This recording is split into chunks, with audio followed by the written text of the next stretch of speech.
Salut tout le monde, c'est Audrey Auprac. Aujourd'hui dans ma chronique fleurie, je vais vous parler de division de vivaces. En fait, je vais vous parler de mes trucs personnels. Alors, la première chose à savoir, c'est quand est-ce qu'on peut faire la division de nos vivaces et pourquoi on le fait. Alors, d'abord, on peut faire la division de nos vivaces en tout temps, au printemps ou à l'automne, même en été. Ce qu'il faut se rappeler, c'est de ne pas le faire quand il y a des grosses chaleurs. Et si jamais ça nous arrive parce qu'on est mal pris, c'est important de bien arroser nos plantes. Mais il y a toujours plus de risques qu'on les perde dans le fond. Donc, l'idéal, c'est au printemps et à l'automne. Pourquoi on divise nos vivaces? Eh bien, d'abord, c'est pour les partager avec nos amis, pour les agrandir, en avoir plus de quantité, mais aussi parce que certaines vivaces ont besoin d'être divisées. Donc, quand on remarque qu'ils sont dans le milieu, là, qu'il y a un gros trou puis qu'il n'y a plus de feuillage, rien, c'est parce qu'ils ont besoin d'être divisés.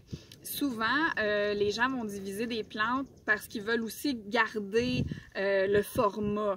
Moi, ce que je vous dirais, c'est laissez-les s'expandre comme elles veulent, particulièrement les hostas. Les gens ont tendance à les garder de ce petit format-là. Tu as un beau petit hosta, mais en fait, c'est des gigantesques plantes là, qui sont magnifiques. Donc, divisons nos plantes de façon intelligente. Je vais dire ça comme ça. Ensuite, on a des sortes de plantes donc qui ont des racines, qui ont des rhizomes. Les plantes qui ont des rhizomes ou des bulbes, des renflements, comme par exemple les hémérocalles, les iris. Pour ce faire, ici, on a justement un rhizome d'iris. C'est comme une grosse racine enflée. C'est une réserve d'énergie, en fait. Puis là-dessus, il va pousser des racines et du feuillage. Donc ça, on déterre notre plante, on trouve les rhizomes et on peut les couper ou les casser. Puis c'est comme ça qu'on fait la division. Après, on les replante tout simplement.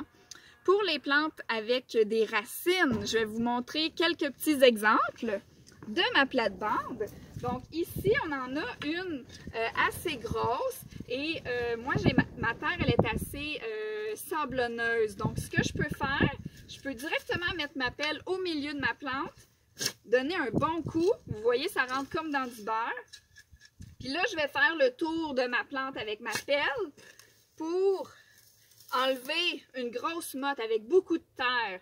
Et donc, celle-là, je vais pouvoir la mettre directement dans une autre plate-bande ou dans un pot pour partager. Je vais remplir le trou. Ah, je viens de trouver un galet, c'est le fun. Je vais remplir le trou avec de la terre, l'arroser et ça va être terminé. Si on a une plus grosse plante aussi, on peut l'enlever au complet. Ici, je l'avais déjà fait, donc j'ai creusé le périmètre. Je l'avais enlevé et avec ma pelle, on peut faire un gros coup dans le milieu ou je le trouve plus, je l'ai perdu, ou on peut prendre un couteau de cuisine puis vraiment aller scier notre plante pour couper les racines.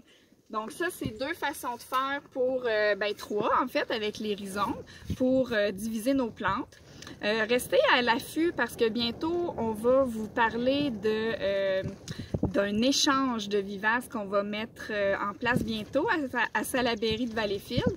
Donc, on va vous donner plus de détails là, dans les prochains jours sur où, comment, tout en respectant la distanciation sociale. Donc, sur ce, on vous invite à jardiner et avoir bien du plaisir. Merci!